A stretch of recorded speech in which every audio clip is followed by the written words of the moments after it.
comme c'est Qui? De qui tu parles? Qui? Gucci Mane, il a utilisé Gucci Mane de serpillière pour nous donner des informations maintenant. S'il voulait vraiment que ça soit une puits d'informations totale sur les fruits du démon, il l'aurait fait quand Vegapunk quitte l'île avec les Mugiwara. Et là, tu as le temps, tu prends un chapitre et tu rédiges tout ce que tu as rédigé sans pression. Là, il prend le temps dans un moment où il n'y a pas le temps, dans un moment de fuite, il prend le temps de raconter des choses. Oda décide de le scénario, de le tourner pour que Vegapunk parle. C'est parce qu'en fait, il va donner les informations qu'il doit donner. Après, ciao, salut, crève. Voilà. Mais par contre, Ouais, les donc gars, en même temps, ça veut dire que la marine gagne un combat contre un Yonko, puisque techniquement, ils n'auraient pas réussi à protéger Vegapunk, alors que Luffy veut faire en sorte de le mener sur la prochaine. À travers le monde entier, ils vont tous dire que Luffy a tué Vegapunk, tu vois. Et donc du coup, c'est Luffy qui va passer et la marine en mode... Je te parle pas des journaux, je te parle des faits concrets. Dans les faits concrets, ça veut dire que nous, là, on va assister à une défaite de Luffy. Bah ouais, il va pas réussir à protéger Vegapunk. Ouais, ce serait bien, ce serait intéressant. Tu peux perdre sans perdre au combat, tu vois, c'est pas un problème. Oui, ça. oui, non, je dis. Mais du coup, moi, je trouve pas ça intéressant. Sauf si c'est Vegapunk qui décide de se sacrifier. Mais il a vraiment la personnalité pour, tu vois. Si je comprends bien, Neil, tu es partisan du Vegapunk va pouvoir partir tranquillement, si je comprends bien. Et Sunny, pour toi, Vegapunk, après Sunny... Toi, t'as envie que le mec meure, donc est-ce que l'envie ne prend pas le dessus sur le reste? Peut-être, mais comme l'envie prend le dessus, il donne des bons arguments quand même. Hein. Oui, c'est vrai, je trouve que tu vois, t'as pas tort, effectivement. Ma subjectivité, elle donne quand même des bons arguments sur le fait que j'ai vraiment envie de le voir mort. Mais ta subjectivité, elle est vraiment... Ton envie est forte. T'as vraiment envie que... Après, 2 secondes, Yannick, là. Mais par contre, t'as quand même bien accentué en disant... Crève, tu l'as dit plein de fois. Il doit mourir. Moi, je serais... Oda, il a beau me faire un flashback, on le voit avec un enfant, un truc, je vais manger des pop-corn, je vais pas pleurer. Okay. Il est mort, fête nationale. On verra au prochain chapitre. Ouken, tu voulais dire... Dans les commentaires, il y a 2 trucs. Il y a, comme il a pas pu protéger Sentomaru. Sentomaru, il a jamais dit « je vais protéger Sentomaru ». Alors qu'il a dit à Vegapunk « oui, je te mène sur la prochaine île ». Deuxièmement, on a Goldie Fraud qui dit le guerrier libérateur qui n'arrive pas à libérer Vegapunk. Et c'est exactement ça. Nika, c'est celui qui réalise les rêves. Le guerrier libérateur qui ne pourrait pas libérer quelqu'un. Guerrier libérateur qui sert d'enfant pour combattre. Non, guerrier libérateur, on parle de Nika. Ah, mais Vegapunk, c'est pas le guerrier libérateur. Non. Oui, mais je veux dire par là que Luffy, il va laisser cette sous-merde sur son navire. Sony, ton parti pris, il est vraiment... Oui. Je passe sous un... L'envie prend le dessus. Là, tu es en train de mélanger 2 trucs. Quand je dis le guerrier libérateur, je parle absolument pas de Vegapunk. Je parle de Luffy. De Luffy. Mais oui, mais je veux dire que si Luffy accepte cette fraude de créateur d'enfants comme ça, là, c'est grave. C'est comme s'il acceptait... Pour moi, c'est comme si tu acceptais César dans ton équipage. C'est pareil. Alors là, il n'y a pas de diff. Après, franchement, pour une fois, je vais tenter de défendre... Vegapunk, si ça ne pose pas de problème à Nami qui, voilà, on connaît son passif avec les enfants et tout, à Luffy et tout, peut-être que c'est nous qui avons, je parle pour moi et pour toi, Sunny, peut-être que c'est nous qui avons une vision un peu trop réelle. Humaine. Humaine, mais réelle pour notre monde à nous. Peut-être que pour eux, ils ne le voient pas du tout dans le sens où il fait combattre des enfants. Parce que je suis totalement d'accord avec toi. Hein. Même moi, je t'ai toujours dit, je suis d'accord, il est bizarre, il fait combattre des enfants, des gosses. Et encore plus dans ce chapitre. Mais encore, parce que dans ce chapitre, on voit que tu vois. Ouais, mais c'est personnel là. Et là, c'est vraiment pas en mode par rapport à Vegapunk et le fait que je veux qu'il crève. C'est que pour moi, actuellement, je pense pas que ça va se finir comme ça. Et je pense qu'il va y avoir quelque chose. Pourquoi ? Parce que je trouve, et tu vois. Opinion personnelle ou une populaire opinion, n'importe, je sais pas, mais que si jamais ça s'est avéré et que les Séraphins s'est trouvé ça, les Mugiwara trouvent ça cool et que il rejoint les Mugiwara, même si c'est un certain temps et que tout se passe bien, pour moi, on a une première incohérence majeure dans One Piece. Non, si.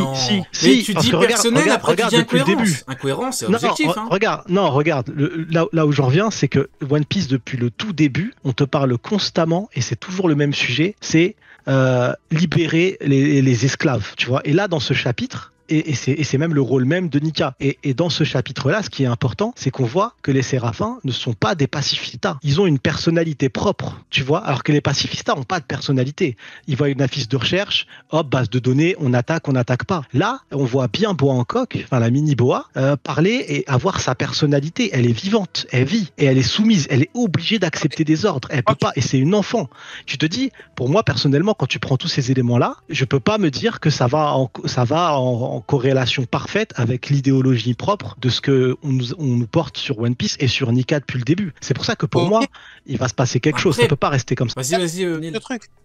Il n'y a aucun souci, mais là tu es en train de mélanger deux trucs. Tu parles de la mort d'un personnage et de ses méfaits, ça n'a rien à voir. Dans ce cas, César, il est mort. Je parle pas de la mort du personnage. Là. Je parle si jamais les Mugiwara ne réagissent pas. Non, pas s'ils meurent pas. S'ils meurent pas, ça change rien. Mais je parle de si les Mugiwara ne réagissent pas. Et je suis désolé, si Nami elle trouve ça cool et c'est un problème. On peut pas dire les enfants. On voit la réaction de Nami quand c'est des enfants. Là, encore une fois, que les séraphins soient faits ou d'une brette, ça change rien. Les gars, mais ça change rien. Et hop, allez, c'est mais non, pas pour ce mot-là. Mais brouette, pour brouette, mais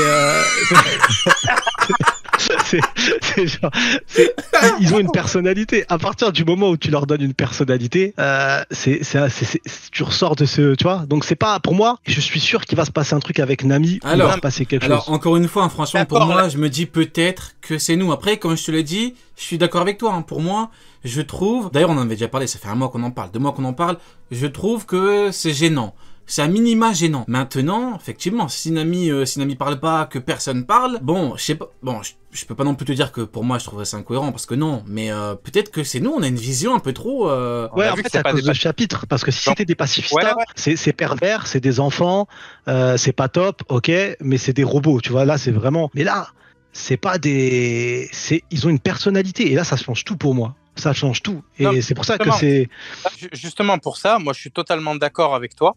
Surtout depuis qu'on a vu le comportement de Snake dans ce chapitre. Mais de là à mélanger les théories en mode « puisqu'il a fait ça, Vegapunk doit mourir », je suis pas d'accord. Il faut quand même garder un certain raisonnement. Et vis-à-vis du scénario, Luffy ne peut pas le laisser se faire assassiner. Sinon, ça voudrait dire qu'il a failli à sa mission. Bon, écoutez, franchement, 2 visions intéressantes. On verra la suite des événements. Mais au niveau de vos 2 avis, je trouve ça... le problème, pour moi, Sonny, le problème que j'ai, c'est qu'effectivement, si Vegapunk meurt, c'est chaud. Parce que pour le coup, Luffy, qui s'est entraîné tout pour que personne meure et tout, là, il lui a dit, entre guillemets, je te donne ma parole, on va pouvoir partir. Même à Sentomaru a dit, je m'en occupe. Si après ces 2 éléments-là, il n'arrive pas à le protéger correctement, et surtout si Kizaru, quelqu'un le tue, du coup, est-ce que Luffy va devoir lui régler son compte? Est-ce que Luffy part de son côté? Quel est ton avis là-dessus, Sunny? Est-ce que pour toi, tu penses quoi? Que Kizaru va pour moi, le tuer, la clé de tout ça, c'est... en fait, pour moi, la clé de tout ça, c'est Kuma. Parce qu'il y a un personnage important qui va arriver, c'est Kuma. Et c'est sûr, maintenant, il arrive sur cette île. Comme je l'avais dit, pour moi, je vois un gros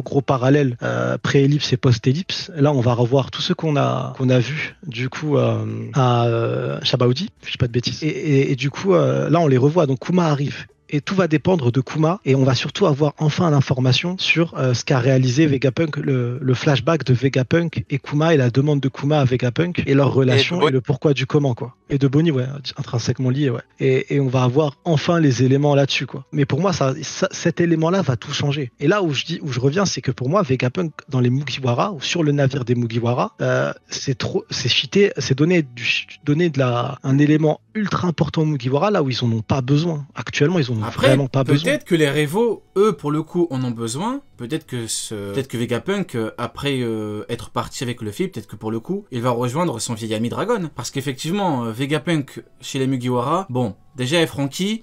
Et pour le coup, Franky se ferait éclipser, malheureusement. Il volerait la vedette. Ouais, il volerait la vedette, mais fois beaucoup. Parce que la marine, d'ailleurs, on parlera de la marine juste après, mais la marine, elle est ce qu'elle est grâce à Vegapunk. Marineford, la carte maîtresse, qui a été présentée comme la carte maîtresse, c'est les pacifistas. Donc, et puis là, les Séraphins, c'est quelque chose de...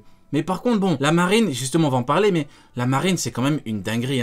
Parce que, en vrai, ils le tuent. Après, comment ils font pour la suite? Pour la suite, parce que le mec a un potentiel de ouf. Il aurait pu leur apporter vraiment une puissance encore bien supérieure. Là, t'as quoi? T'as, a priori, 7 séraphins. Bah, le mec, vu le potentiel du bonhomme, ils se disent pas, ouais, c'est mieux qu'on le garde captif. C'est mieux qu'on le garde. Non, eux, ils veulent le buter. Je trouve ça complètement incroyable. Et d'ailleurs, la marine, c'est Uken qui en parlait tout à l'heure, Effectivement, la marine, là, pour le coup, si tu le retires Vegapunk et que Vegapunk passe du côté ennemi, Luffy ou Dragon, encore plus finito. Hein. Là, la marine, elle tenait grâce au Séraphin, grâce à ça. Si tu les retires, il reste quoi? Il reste des amiraux. Les vice-amiraux, on n'en parle même pas, il reste que dalle. Hein. Donc en vrai de vrai, c'est très très chaud. Ouais, O'Neill. Pour le côté cheat, juste en quoi c'est cheaté d'avoir Vegapunk sur le navire sur un trajet? Tu vois, c'est juste le mener d'une île à une autre. C'est pas fou. Tu vois, c'est juste le mener d'une île. Non, lui, il te parle de cheater s'il reste. Il parle de cheater s'il reste. C'est ça, hein, Sony, non? Plus que ça, mais il y a pas de reste plus que ça. Ouais, c'est ça, c'est ça. S'il reste, c'est l'impact qu'il aura sur la suite des scénarios. Et forcément, vu ce qui se passe là, ça sera un impact qui va aider du coup les Mugiwara à la fin du manga. Et pour moi, ils n'ont pas besoin de lui. Les gars, s'il reste, c'est sur un trajet.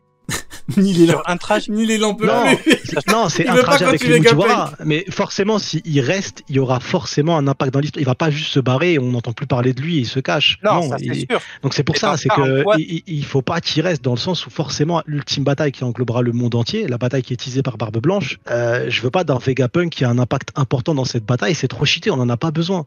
Luffy est déjà assez fort comme ça, tu vois. Il a pas besoin de ça. Bataille, il y aura tout le monde qui va revenir, donc du coup tu le comptes le Vegapunk, c'est normal. Ouais, mais Vegapunk il est trop important. C'est ça le problème, c'est que Vegapunk, tu le comptes, il est trop important. Je vois que Vegapunk est un sujet tabou. On va conclure avec Uken, ton avis un petit peu sur Vegapunk. Est-ce que pour toi il doit mourir ou est-ce que pas du tout? Après on passe au pour moi oui, il doit mourir parce que sinon s'il meurt pas, c'est que t'enlèves les Séraphins et t'enlèves beaucoup de choses à la marine. T'enlèves une des trois instances, parce que ce qu'il faut savoir, c'est que le SSG, ça a remplacé le système des 7 Shichibukai. Oda, il a pas remplacé le système des Shichibukai pour le remplacer par quelque chose de plus faible. C'est au minimum égal, et ça va être pour moi plus fort, parce que c'est un shonen, hein, donc on va tout le temps vers de la puissance qui sera bien meilleure que ce qu'on avait déjà eu. Et comme on sait maintenant qu'ils vont grandir et qu'ils vont prendre en puissance, pour moi, dès qu'ils seront adultes, ils seront meilleurs que les Séraphins, sont-ils déjà meilleurs, hein, franchement, on peut se poser la question, mais ouais. Pour moi, ils ont leur niveau là actuellement. Pour moi, là actuellement, ils ont leur niveau. Et quand ils vont grandir, ils vont les surpasser. C'est pour ça que pour moi, Vegapunk doit mourir, parce que comme je l'ai dit, sinon, t'enlèves les Séraphins au gouvernement. Par contre, par rapport à Kizaru qui vient, justement, si on arrive à avoir le SSG au complet, on a l'équivalent d'une des 3 grandes forces de One Piece qui sera présente contre Luffy, contre un équipage d'empereurs sans ses alliés.